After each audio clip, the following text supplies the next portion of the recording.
really be respectful. Even if you know a nigga homosexual, bro, like you still gotta say excuse me. Even if you know a nigga like, man, these dude, the cracker don't even like nigga. You got crackers with swastikas on their head.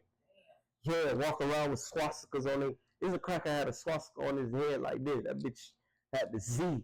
He respect all niggas though. It was so crazy to me. I had two crackers. One of my homies, Paul, and the other one, I can't remember. They was bank robbers. Two Nazi redneck crackers.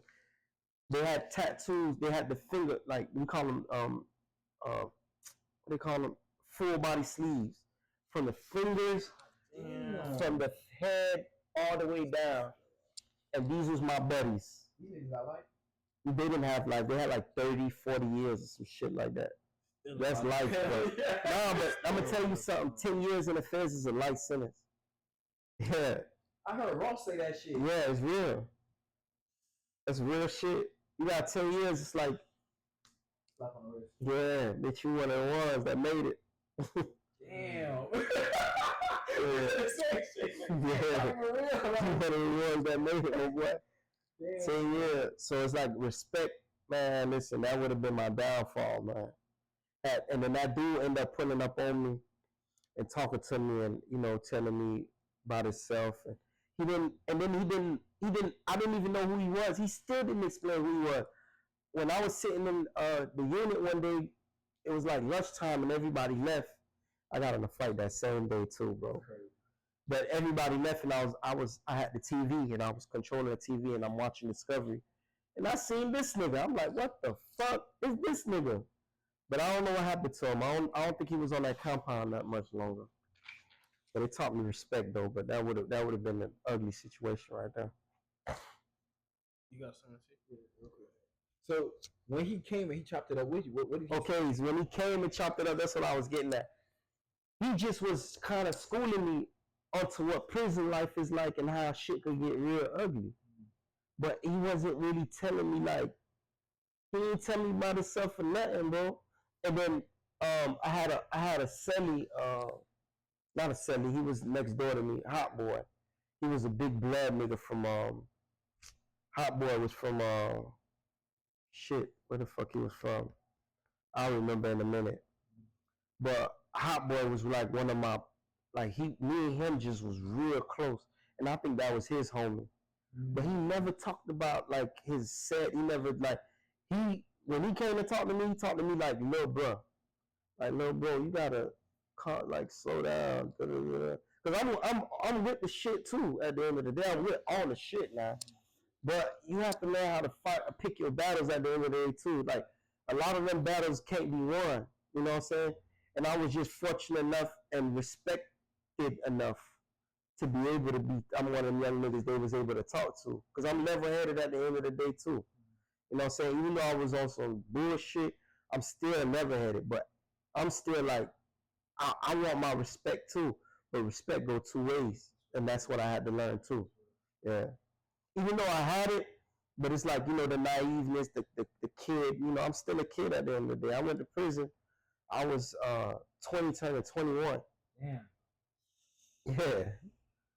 Yeah. 20 turning 21. So I was a kid, bro. I was learning. I ain't even.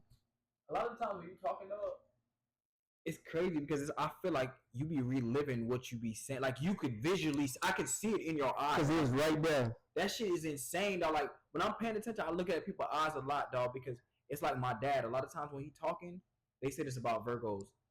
Virgos don't forget shit. No. Good or bad. That's why it's so hard for them to forgive.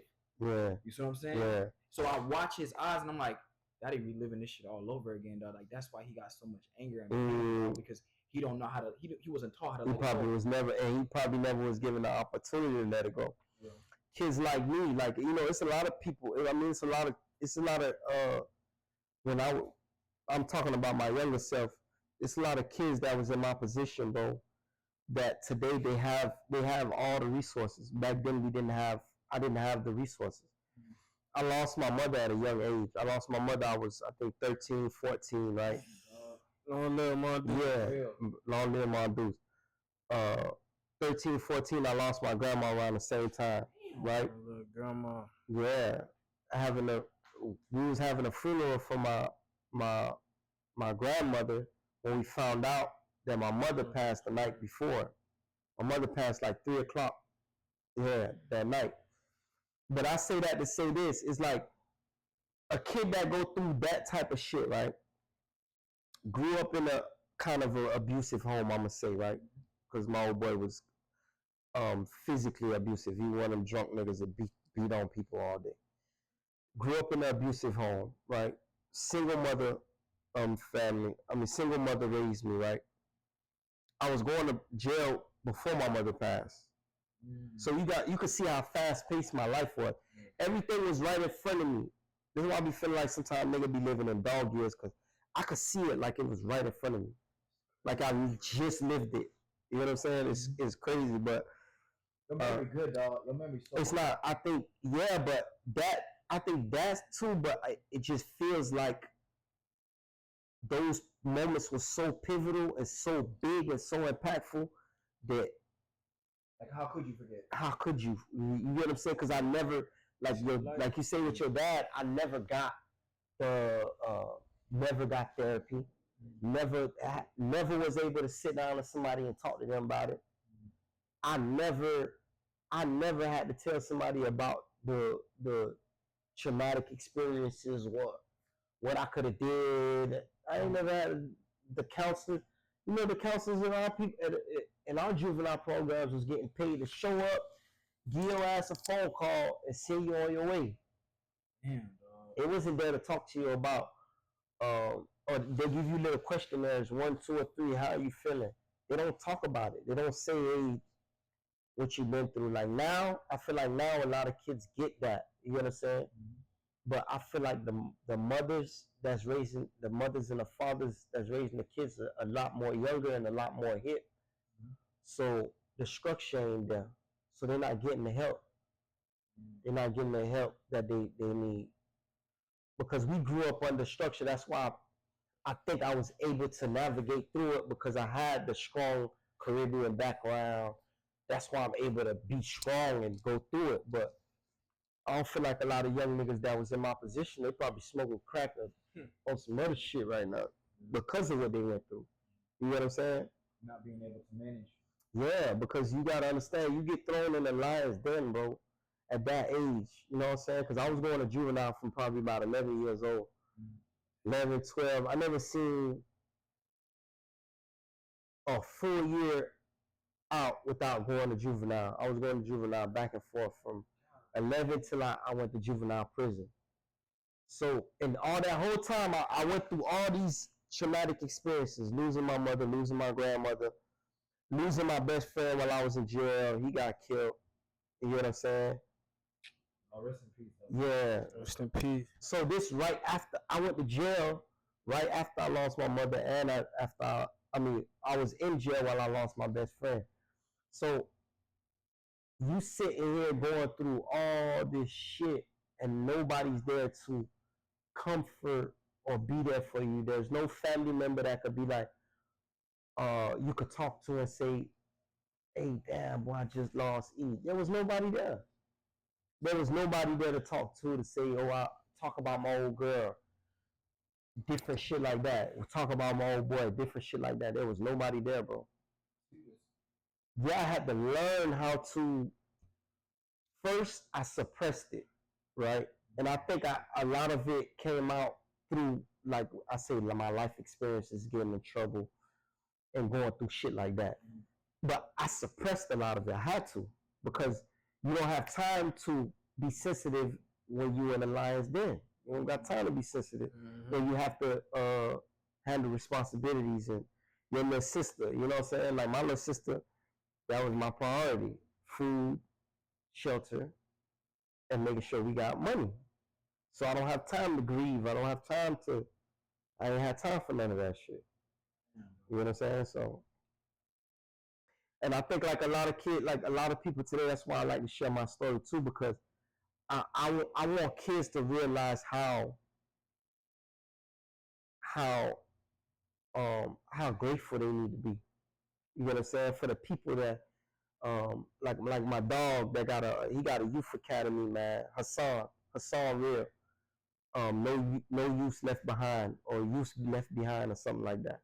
We gonna get it right, Hassan. My bad. Y'all tap in. Yeah, but he has a great organization.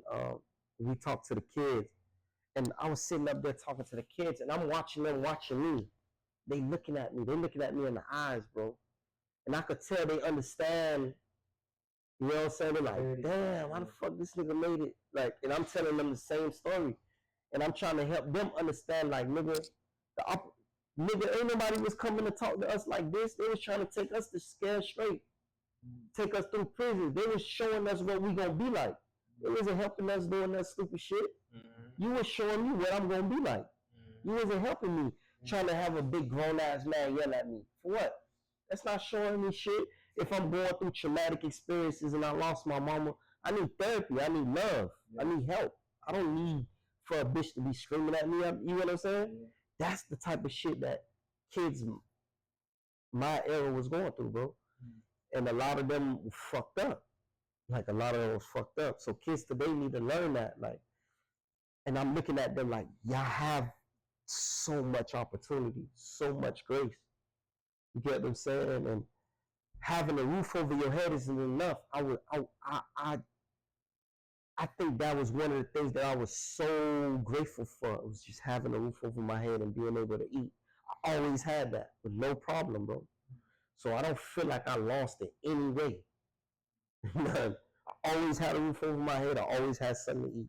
And when the time that I didn't have it, I made sacrifices, you know what I'm saying? I went through them stages too of being homeless, living in the car. I went through that shit before. I done stayed in the car. I done had to steal a car. Nigga, I stole a car. No bullshit and shit, funny shit. I stole a car like 5 o'clock in the morning, nigga. Right? Had to go get some clothes.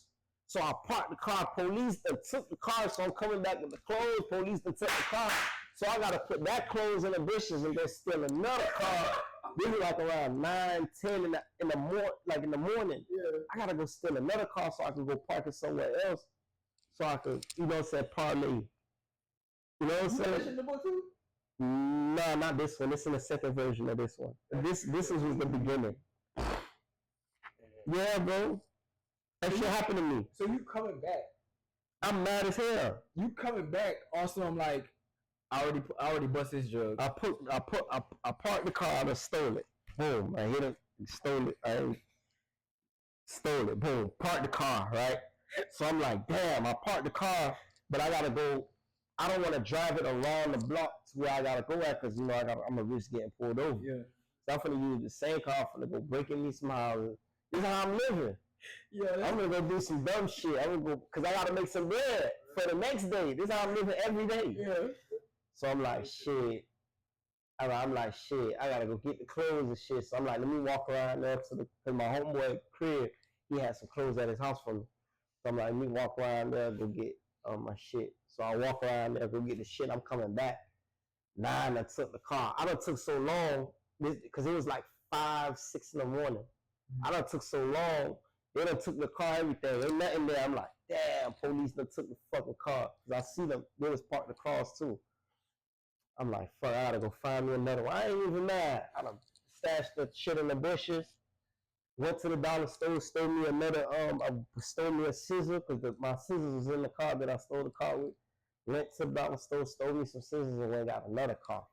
That's crazy. Came, got the clothes, and went and go park the bitch somewhere else. So I done been homeless, bro. I done been through some shit. I done been through the ringer. But like I said, I wasn't afforded what they afforded now. A lot of these youth programs and I wasn't afforded that. So I commend those brothers, man, who have programs like that. And I hope someday I could tell my story too to the kids and try to help steer them. You know? Because I was a juvenile habitual offender. You know what I'm saying? That's a signal 100 or some shit like that. And that's the worst thing you can have as a juvenile, bro. Because that's like being a habitual felon, and you know. And tell them what you was facing if you didn't get out. So I got sentenced in 2008. I had conspiracy to possess 5 or more grams of crack. I had 6 different charges, and manufacturing. I had 6 different charges. They took out 3 of the charges and convicted me of 2 of them. Each of the, I think it was like 40 years max if I would have went to trial.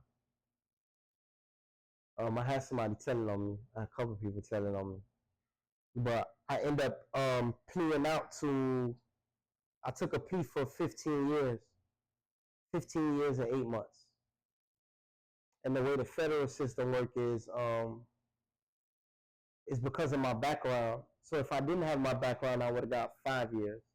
But because I had felony charges, drug charges, prior felony drug charges, I think it's like 2 or more. I had 2 or more right before I caught that charge. So because I caught those 2 or more, that made me a career offender. Because I became a career offender, it shot me from 5 years to 12 years, no, to 20 years.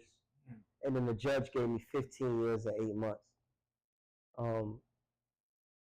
I was supposed to get out April 15th, 2024. I got out July 19th, 2019. Trump passed this law called the First Step Act. That's how I got out. Yeah, I ain't had to tell on nobody. How many co-defendants you had? I had 2 co-defendants. Both of them told. Nah, one of them told, one of them had the potential. No, I'm just playing. Nah, one of them told. But you know, I don't even place blame on him, but because I feel like, man, when you out there in the streets too, man, you know, you don't have those conversations with your homie. You know, some of us grow up knowing that we're not gonna throw nobody else on the bus. Like me, I can never tell on my brother, or even have him involved in the police knowing who he is, because I'm naturally gonna protect you regardless, right? But you know, I never had that sit down with dude. Never, you know, had to sit down. Never. So I don't blame him. I feel like, you know, like they say, you have ignorance of the law, you have ignorance of the streets in a sense. Could he have been real to me? Yeah, but do he owe me that? At the end of the day, I'd have felt better knowing I had that conversation with you, and then you like, you know what I'm saying? I would have just took that on. All right, cool. I had that conversation with you. This is what you decided to do. But I ain't never had no conversation with dude, so I feel like, man, you did what you had to do because it was in you. You know what I'm saying? And it should have been me to know what type of nigga you was. That's like, what my mistake. If you living by that code in the streets, you feel me, standing on morals and principles, you feel me? You still have to know who you're dealing with too, Right. You still have to know who you're dealing with. Because at the end of the day, it's like, you know what type of nigga I am if I'm in the streets, right? And you fuck with me, right? You come to my car, you know, you bring a bottle, you come sit in my car, you know what I'm on. You come sit in my car, you bring a bottle, and one of my homies was just talking about this. You come sit in my car, you bring a bottle, we drink it, and I tell you, hey, I'm finna hit the corner right quick, we out. You like, shit, come on. You know what type of nigga I'm is, you know what I'm on. You know you're not on that, you know you don't get in this type of shit. You know, if you don't point out, I always say you have to make a decision for yourself. So if you make that decision to jump in the car with somebody you know that's possibly going, you're supposed to know, you're supposed to take everything that come with that, right? Sure. At the end of the day. But you ignorant to the fact, and he know you ignorant to the fact. He ain't no real nigga if you don't say, hey man, I just told him to ride with me, he ain't had nothing to do with it. I'd have been a fuck nigga if I do some shit like that. Yeah. Not tell them people that. You get what I'm saying? And I'm also be a fuck nigga if I sit in that car and they shit in this car and crack up from the charge both for us and I don't take this charge. And 8 out of 10 of them niggas ain't finna take that shit. You know what I'm saying? They're gonna let you suffer. Now it's like, what you gonna do in that situation? Right? Now I don't put you in this position. What are you gonna do in that situation? I think logically, bro. I couldn't blame you for flipping on me. You get what I'm saying? Because I'm supposed to take that charge. I couldn't blame you. Even if you were, like, I'm with a girl, you can't blame because you don't put people in position to tell on you. And I felt like I put a nigga in position to tell on me because you wasn't really like that. So you have to, like I say, that's all a part of taking accountability. You get what I'm saying? When you take accountability, this is the type of shit you have to look at. This is the type of shit you have to understand about the streets. This will come with this shit sometimes. You know what I'm saying? Can't blame a nigga for telling you, man, this pussy asshole done tell on me. Yeah, she gonna tell on you, stupid ass nigga. She got 2-3 kids. She not in the street. You don't put her in it. Yeah, she not in the shit you into. Who the fuck told you to keep the gun on the dash and all this dumb shit? Keep dope in the car. You supposed to take that lick for her. But you know, niggas don't understand, man. My homie said it best, man. The streets really don't have no rules, man. They don't. So I don't understand why they put standards on the street. I put standards on niggas on saying, you know, going against your values and who you are as a person. For sure. You get what I'm saying? Because if you a street nigga, you say you a street nigga, I'm gonna attack your character on that level. But as far as the street rules and what they call street rules only apply to who you are as a person. If you're a real nigga, you're gonna stand on that, right? But it's a lot of fuck niggas gonna laugh at you because it's a big circle of them. They're gonna laugh at you for taking your charge and sitting down for 20 years, coming home working in the warehouse, can't take care of your kid, still on probation.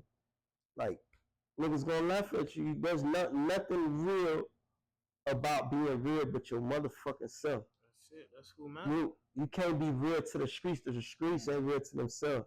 Ain't no love in these streets, man. Yeah. No love in the streets.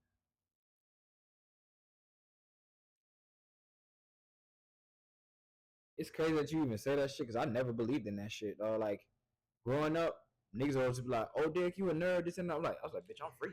That's real. Like, straight up, I used to say that shit all the time. You gotta know yourself though. See, that's the thing about knowing yourself. You know who you is. Like, I love that objectiveness because I need a free world nigga to tell niggas how good it feels to never been to jail, bro.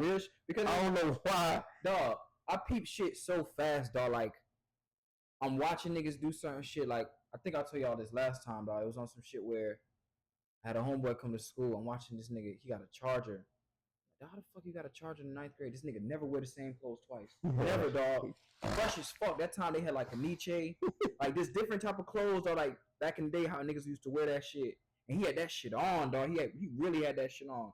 Me and him ended up getting tight. Me in science class, Mr. Akins. I'll never forget this shit. That's when, like, the camera phone for the Metro first came out, dog. Nigga send me a video. Man, Top, I'll put you on. He had a bag of coke. I'll never forget that shit, dog. He had a bag of coke. On Facebook. Dog. No, it was on Facebook. He sent the shit to my phone directly to my phone. That nigga crazy. You see what I'm saying? And that's that police shit. Dog, trust. And dog, like, the moment I thought in my head, that shit got out of my head. I told her, I was like, nah, dog, I'm cool. Within like 6 months to a year, that nigga was locked up. Bro, you know the craziest shit I see now? I'm in a prison, right, with a bunch of niggas that's still online to this day, bro. Be on there promoting because they feel like, you know, weed is legal. And a lot of the shit that they selling now, like edibles and shit, illegal. But I feel like from the street, nigga, like, if you know what you went through and what you've been through, why would you do that? Yes. Of all things. Like, why would you promote? Like, that's what I'm saying. Like, the streets gotta be dead. Because I don't understand your logic. You've been to jail. Anybody that been to jail, bro, they systematically break you before you even get to a bed in prison. Damn. Right? Before I got to a bed in prison, see, they talk about, oh, you went to prison, but see the inner workings of that. The cell-to-cell lockups, the flights and handcuffs, the cuffs, every fucking way you go. The doors, the slot doors, the fucking, you gotta deal with a motherfucker who withdrawing off of heroin who in a cell with you, who shitting on himself, pissing on himself, laying that shit and piss and don't care. You gotta worry about, you know, your tough guys, right? You gotta worry about like back then they had trans women, put them in a fucking cell with you, right? You had the and then while all of this is going on, this is transit. This is before you go to court. This is before you do anything. You have days of shit like this. I have to wait in the fucking hallway for court, right? Dirty niggas, like, you gotta wait in the hallway for court. Then you have like rat niggas coming from court, the rat niggas, the niggas who tell him, and the niggas who ain't telling, the nigga who just caught a life sentence. You watching all this shit, the nigga who just lost trial, the nigga who telling on his mom, the nigga who telling on his dad, the dad who telling on his son. Like you, and then you hearing all these different stories. This is before you even get to a prison bed, bro. It's the shit you gotta subject yourself to before you even get to a prison bed. This is all the shit you have to go through, bro. And this is months of torture. This is mental torture. Then when you go into court, they coming to get you 4 o'clock in the morning, chain, you ain't coming back to the unit until 6 o'clock in the afternoon. From all day, you done ate a sandwich and drunk a fucking Kool-Aid. Golf and a lot of times you get your sentence get pushed back. Now you got to go back to court and do the same shit again, or you might get called to court and this don't have nothing to do with you. This is the shit everybody goes through, but they don't talk about shit like this. And remember, you being transported all day. So within this transport, guess what you got to do? You strip down to your bare ass and dick, and you got to turn around and cough every time. So you got to go through this shit all day, every day. Visits, going to court, going cell to cell. And all of this is before you even go to prison. Now your mind, dog, like, dog, you probably one of the strongest people I ever met in my real life. Dog. Like, I'm being dead ass serious because a person that's never been there don't even think about shit like that. You can't even fathom that. No. You see what I'm saying? So for you to go through that shit and turn out the man that you is today, I salute the fuck out of you. Appreciate you, bro. Because dog, like, that's a lot of mental trauma, dog. Like, and to see that you don't be having nightmares about this shit, dog. Nah. That's a dog. What you just said was a lot.